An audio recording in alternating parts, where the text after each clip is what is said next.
Salut à toi, alors aujourd'hui je vais te montrer comment on va faire un film de mariage. Je vais te montrer toutes les étapes et je vais te montrer aussi comment on va filmer donc un film de mariage. Dans toutes les étapes je ne parlerai pas du montage parce que je vais te montrer en fait comment il faut filmer le mieux possible pour que tu puisses être directement sur ton montage et que ça soit plus facile. Puisqu'il va y avoir une façon de filmer, tu vas voir dans la vidéo, donc si tu restes jusqu'au bout. Et donc ça va te permettre forcément de monter beaucoup plus facilement puisque cette façon de filmer là, qui va être un petit peu en plan séquence, va te faciliter le montage au maximum. Alors avant de commencer, il faudrait que je t'explique un petit peu comment va se passer la journée. Donc quand tu es donc un prestataire qui va filmer un mariage, donc en général, la journée, comment elle va se passer, que ce soit pour celui qui fait de la vidéo, donc le vidéaste, et pour celui qui fait la photo, donc le photographe, en général, les journées se passent que ça commence donc du matin et ça finit le soir tard, après la pièce montée. La mariée, elle va être chez elle, le marié, il va être donc chez lui. Ils vont se rejoindre à un moment donné. En général, c'est à la mairie ou ça peut être à un autre endroit, mais en général, c'est comme ça. Donc en gros, ça va commencer donc le matin, on va dire à partir de 9 h, donc entre 8 h et 9 h, puisque la mariée va se faire donc maquiller, habiller et tout ça.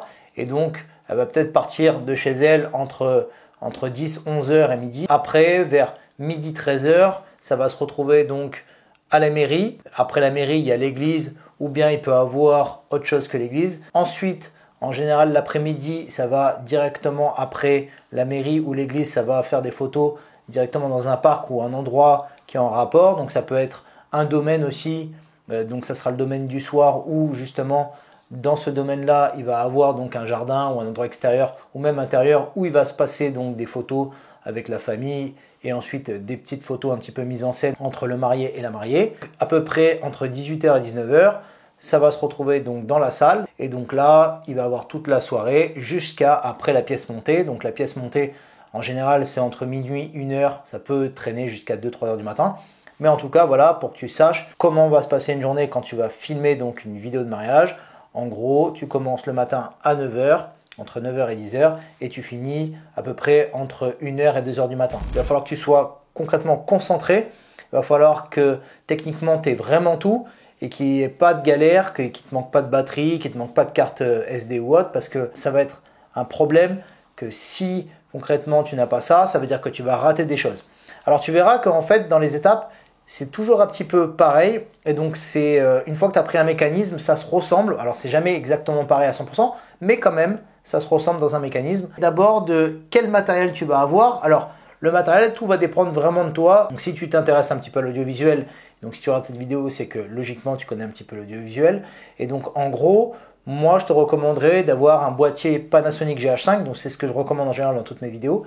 Donc un boîtier Panasonic GH5 avec un objectif en grand angle et un objectif plutôt un peu plus serré comme un 50 mm ou autre. Tu vas voir pourquoi. Alors dans le Panasonic GH5, il te faudrait donc 3 ou 4 batteries. Donc en général, c'est vraiment au minimum, il te faudra 3 batteries, mais moi je te dirais entre 3 et 4, puisque en fait, quand tu vas filmer toute la journée, il faut vraiment que tu ne sois pas donc en rate de batterie.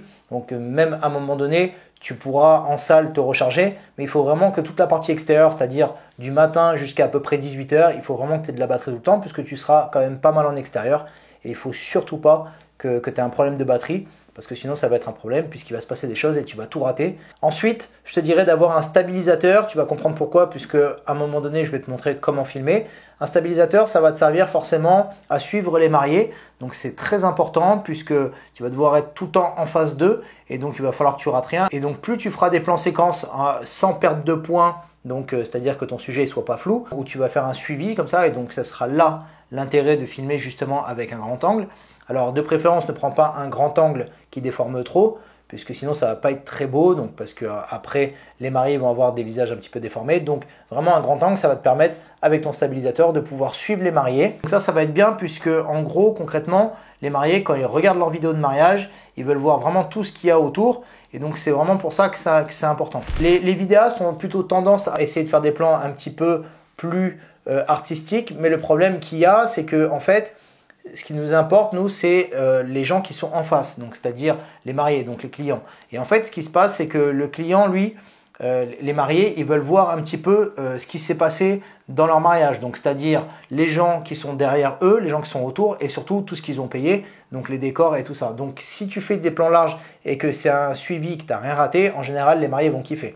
Si tu filmes, si tu as trop tendance à filmer en plan serré puisque tu veux faire des beaux plans, le souci c'est que tu vas avoir beaucoup de gros plans, les gens derrière vont être un petit peu flous et on va pas trop voir en fait tout ce qu'ils ont payé autour et eux c'est ce qu'ils ont envie de voir. Donc n'oublie pas qu'il faut se mettre aussi à la place des mariés et non pas juste à la place du vidéaste et faire des plans comme tu en as envie. Non, il va falloir vraiment se mettre à la place du marié. Donc en général, moi je l'ai testé vraiment plein de fois sur beaucoup de mariages, il n'y a jamais eu de problème. En général, les mariés, ils ont vraiment kiffé. Après, sur une partie où tu vas devoir faire à certains endroits précis, il va falloir que tu suives ton sujet, mais après tu verras qu'il y a des moments où tu es plus posé, tu pourras changer d'objectif, tu pourras faire des plans un petit peu plus serrés. Du coup, je vais te montrer en simulation directement à l'extérieur, comme ça tu vas pouvoir voir comment tu vas t'y prendre et comment tu vas filmer les mariés. Allez, je te montre ça tout de suite. Donc là, du coup, on est en simulation directement, donc imaginons que ça va être voilà, la mairie et l'église. Donc je me suis mis dans un endroit tranquille en fait, parce qu'il y a moins de bruit pour qu'on soit vraiment tranquille, parce que quand c'est en ville, forcément, il y a pas mal de voitures et tout. En général, quand toi tu vas filmer, ça va se passer souvent dans des lieux justement où il y a du passage et tout ça. Donc là, je te fais la simulation ici pour que tu puisses voir un petit peu. Voilà. Donc bon là, moi aujourd'hui, je suis habillé en jogging, c'est vraiment pour la vidéo, mais il ne faudra pas que tu t'habilles en jogging le jour du tournage, évidemment, puisque ça reste quand même un mariage. Et donc mets-toi au moins un jean et des chaussures, on verra ça juste après dans la vidéo. En tout cas là, je vais te montrer concrètement comment tu fais donc pour filmer. Alors là, imaginons la mairie elle vient d'être finie, donc les mariés ils sont en train de sortir de la mairie, et imaginons qu'il y a l'église juste à côté. Peu importe, c'est vraiment pour que tu puisses voir à peu près donc le certain type de mouvement qu'il faudra faire. Donc moi je te conseille, donc du coup, si tu es avec ton Panasonic GH5, de pouvoir filmer donc en 1080, donc en 1920 par 1080, ça sert à rien de shooter en 4K. Si tu as vraiment de la capacité, si tu as un ordi puissant pour pouvoir encoder tes rushs, ou si tu peux monter directement en 4K, monte en 4K. En tout cas, moi je te conseillerais de shooter en 1080, c'est largement suffisant. Si tu fais des bons réglages, ton image sera vraiment propre aussi. Donc au moins comme ça, tu n'auras que des rushs en 1080, ce sera plus facile à monter après, vu que tu vas devoir faire un film où ça va être vraiment des plans un petit peu en mode plan séquence. Donc c'est ce que veulent les mariés en général. Quand tu fais un film version longue, c'est ce qu'il faudra faire. Donc là, moi, je tourne aujourd'hui donc avec mon 10 mm. Donc c'est l'objectif donc en plan large. Pourquoi? Parce que en fait, ce qui va se passer, c'est que les deux mariés vont sortir avec du monde et il faudra vraiment faire en sorte d'avoir tout ce qui se passe autour. Donc c'est pas tu vas te poser pour filmer en 50 mm, parce que si tu filmes en 50 mm et que tu es axé que sur les mariés, on ne verra pas ce qui se passe autour. Et les mariés, en fait, quand ils payent leur mariage, ils ont envie de voir un peu ce qui se passe autour, la famille, etc. Donc là, du coup, je suis avec mon stabilisateur et le 10 mm. Donc je me suis mis à 200 ISO vu qu'il y a une belle lumière aujourd'hui. Quand il y aura un temps gris, ça sera pareil. Tout va dépendre en fait de la lumière qu'il y aura à ce moment-là. Et donc voilà. Donc là, du coup, je me mets au viseur. Ok. Je sais que les mariés vont sortir. Donc en gros, on était à l'intérieur de la mairie.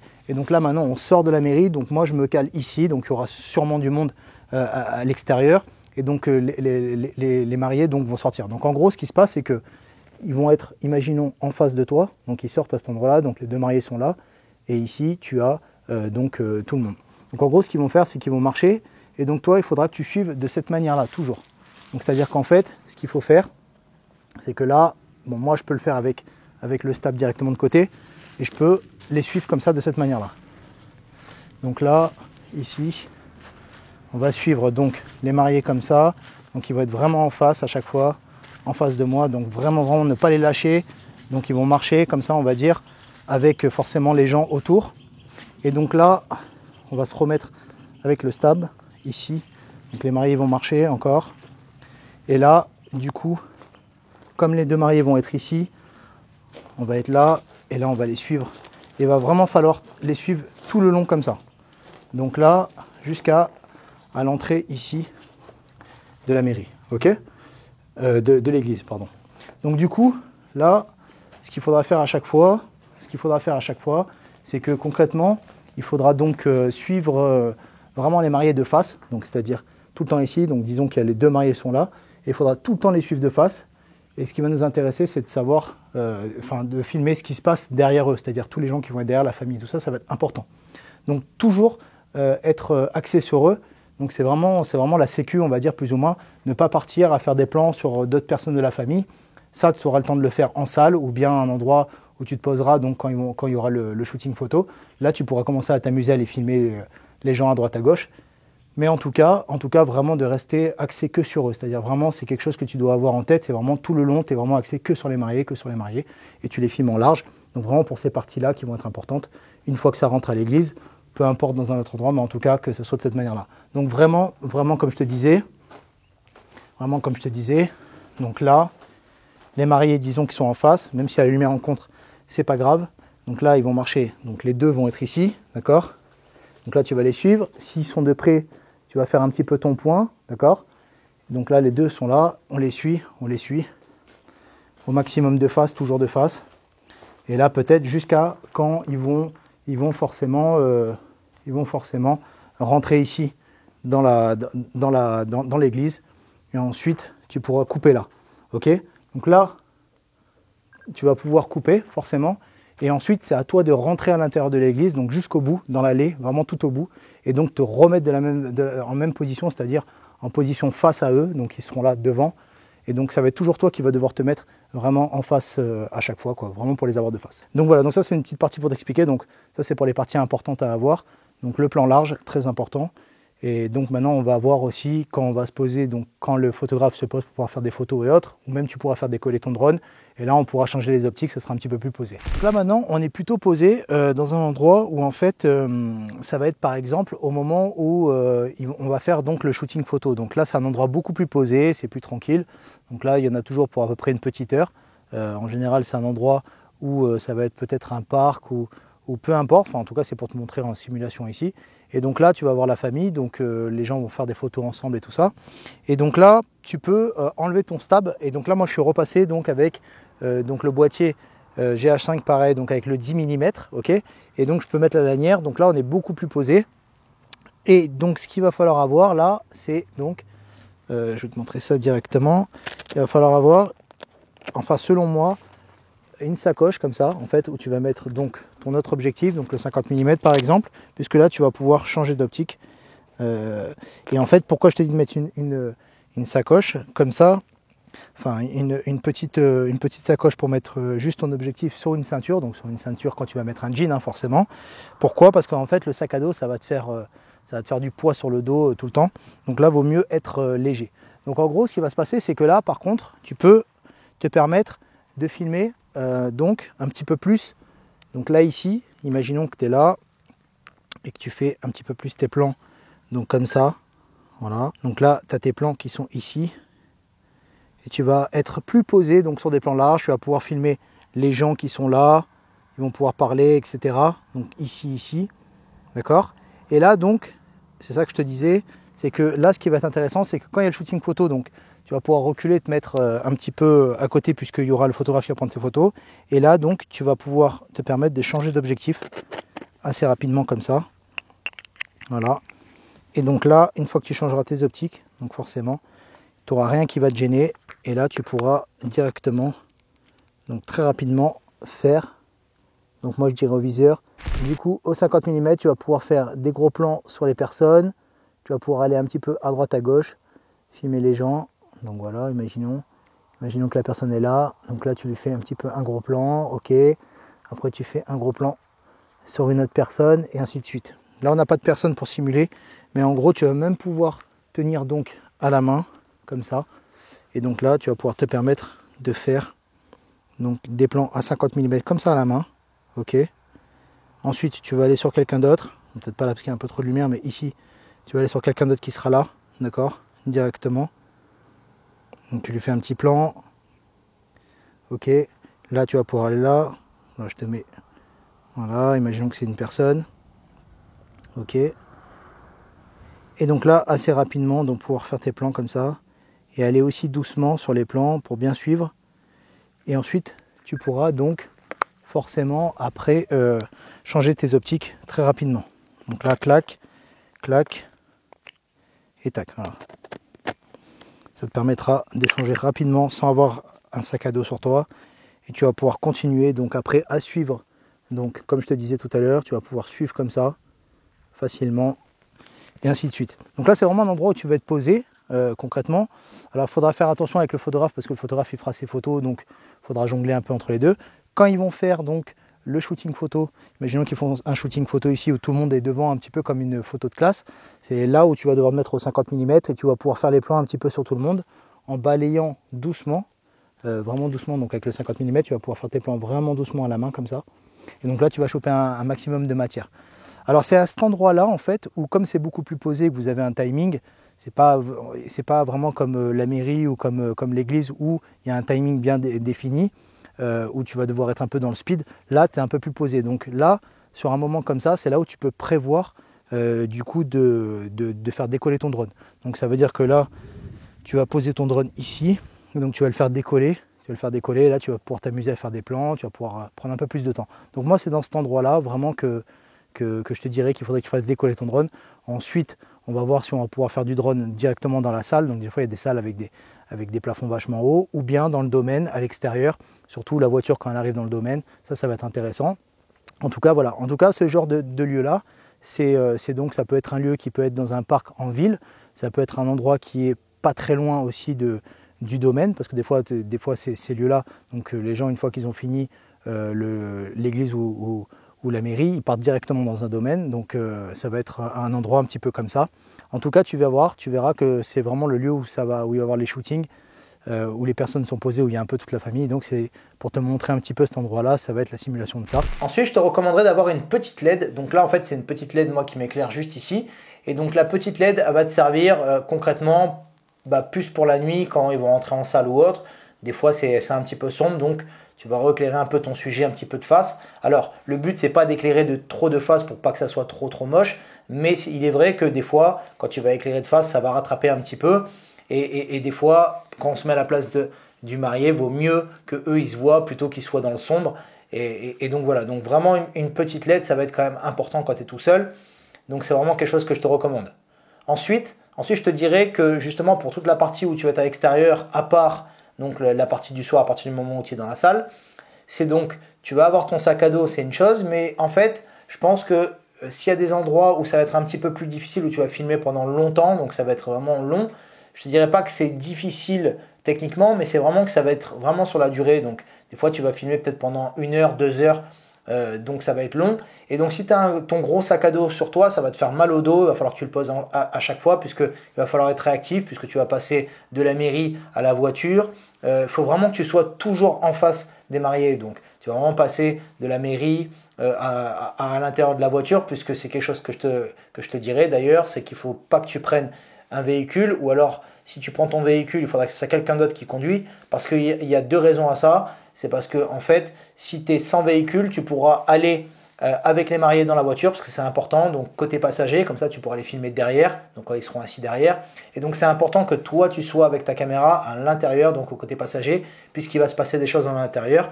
Quand ils vont rouler, ils vont parler, ils vont dire des choses, et ça c'est important que tu les aies en image, en vidéo. Ça va être plus important que tu l'aies toi en vidéo que le photographe. Donc quand ils sont à l'intérieur de la voiture et qu'ils vont parler, c'est vraiment quelque chose d'important. Mets-toi à leur place quand ils vont regarder leur film, et il faut vraiment qu'ils aient ces moments-là.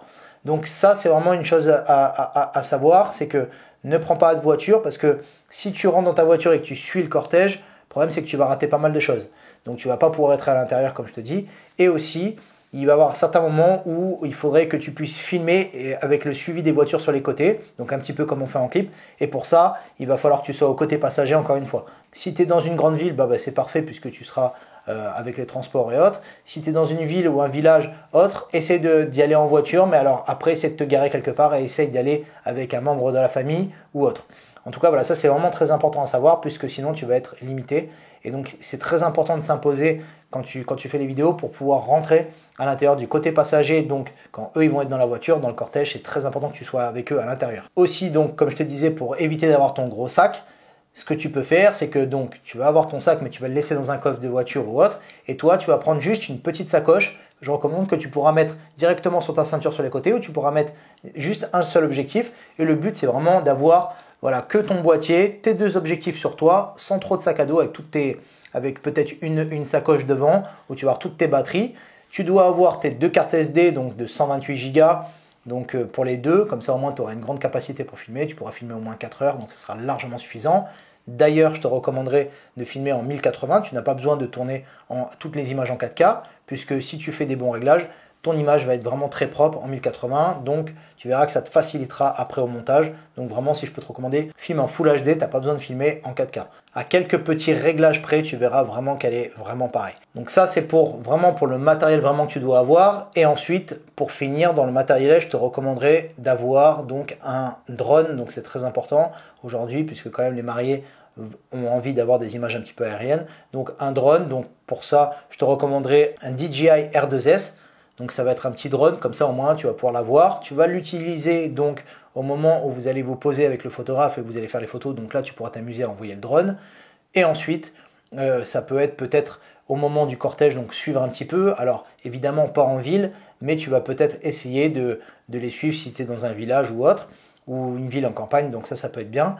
Et ensuite, si vraiment la salle elle a des grands plafonds, tu vas pouvoir peut-être filmer en intérieur. Ça va être intéressant avec le drone, donc dans la salle. Encore une fois, faut-il bien s'entraîner pour bien piloter, pas qu'il arrive un problème à l'intérieur avec le drone dans la salle, puisque ça peut être dangereux si le drone il tombe sur la tête de quelqu'un, on ne sait jamais, ou sur une table, c'est pas bon. N'envoie pas ton drone au moment où il va se passer quelque chose d'important, ou alors il faudrait que vous soyez deux et qu'il y en ait un qui pilote que le drone, mais toi il faut toujours que les moments les plus importants, tu les attrapes en caméra. Donc par exemple la sortie de la mairie, c'est très important que tu l'aies en caméra, il faut vraiment que tu sois devant les escaliers quand ils descendent, puisque c'est à ce moment-là où tout le monde va applaudir et ça va jeter des cotillons en l'air. Donc ça, il ne faut vraiment pas que tu le rates. Et ensuite, donc à l'intérieur de la mairie, au moment où il y a la remise de la bague, bon ça c'est très important. Ça va être pareil. Bon là, tu pourras peut-être pas faire de drone, mais en tout cas, là ça c'est quelque chose qu'il va falloir que tu filmes bien, donc en plan large. Il va vraiment falloir ne pas le rater, c'est très très important. Et donc ensuite, la partie aussi église ou autre. Alors, pour les réglages, moi je te recommanderais que le mieux, ça serait vraiment de filmer un petit peu au viseur et donc de faire tes réglages donc en manuel. Ça c'est vraiment ce que je te recommande. Si tu ne sais pas trop filmer en manuel, je te dirais toujours d'être en ISO le plus bas possible, forcément. Ensuite, le but serait quand même de faire des plans un peu cinéma pub. Donc pour ça, forcément, comme je t'ai dit, l'objectif, un 50 mm quand tu vas être posé pour pouvoir avoir beaucoup de profondeur. Donc un objectif qui ouvre à 1.8 ou à 1.4. Essaye le plus possible, après ça va dépendre de ta lumière, mais il faudra avoir un filtre. Essaye de faire des plans un petit peu comme ça, en gros plan, au moment où vous allez te poser. Donc, comme je t'expliquais, quand il va avoir à l'extérieur donc la partie où il va y avoir des photos, donc avec le photographe. Donc là, c'est la partie où tu vas pouvoir changer d'optique et tu vas être plus posé. La partie mairie, quand ça va parler et que ça prend un peu de temps, tu pourras mettre peut-être ton 50 mm, filmer un petit peu les gens qui sont assis dans la mairie. Voilà, faire un petit peu des gros plans et puis ensuite revenir sur ton grand angle pour pouvoir attraper donc la remise de la bague, etc. Donc vraiment ça c'est une partie importante. Donc pour les réglages, je te dirais toujours de te mettre en ISO bas et ensuite avoir des objectifs de grandes ouvertures.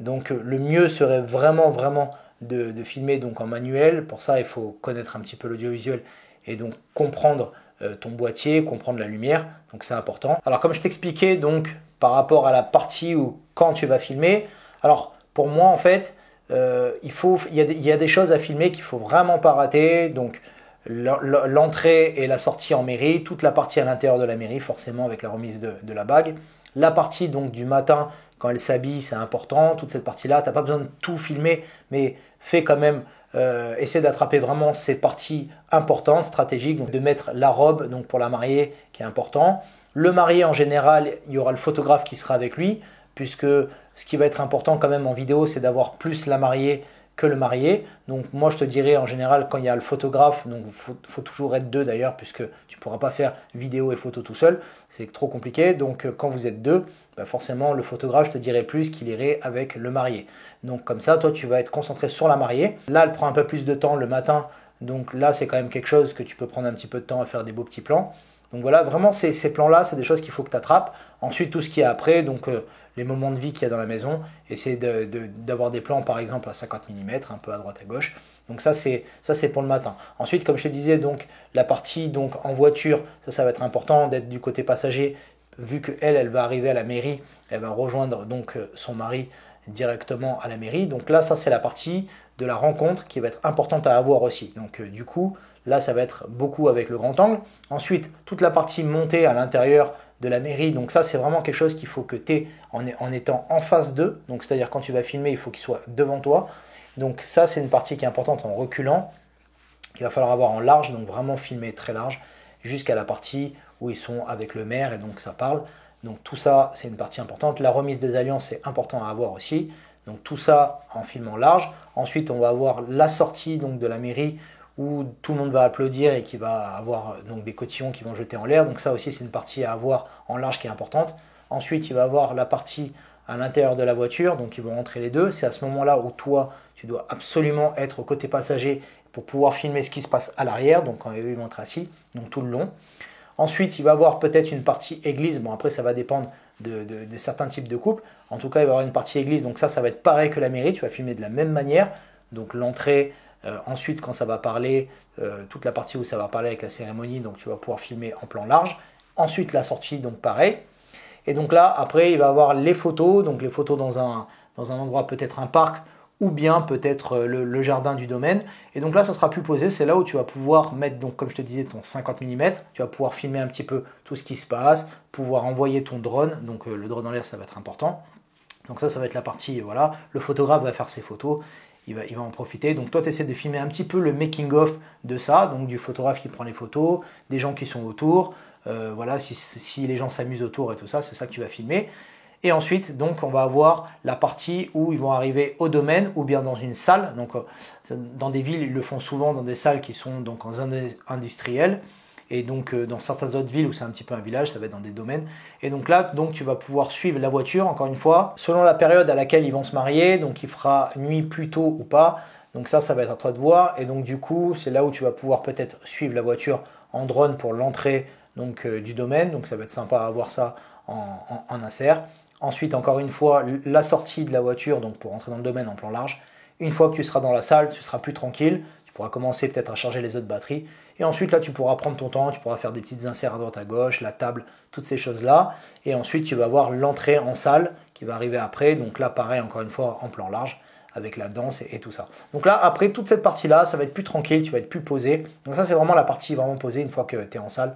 À la fin, tu auras donc la partie du coup où il va y avoir donc la pièce montée. Donc la pièce montée, c'est pareil encore une fois, un plan large parce qu'il faut vraiment pas rater avec le couteau. Donc ça, c'est vraiment quelque chose d'important. Donc voilà, donc c'est pour t'expliquer un petit peu donc tout ça. Tu peux regarder les vidéos qui sont juste en dessous si ça t'intéresse. Si tu sais pas vraiment comment faire une belle image avec ton boîtier, j'ai cette formation qui est juste en dessous dans les liens dans la description si ça t'intéresse. Et donc je te dis à bientôt pour la prochaine vidéo.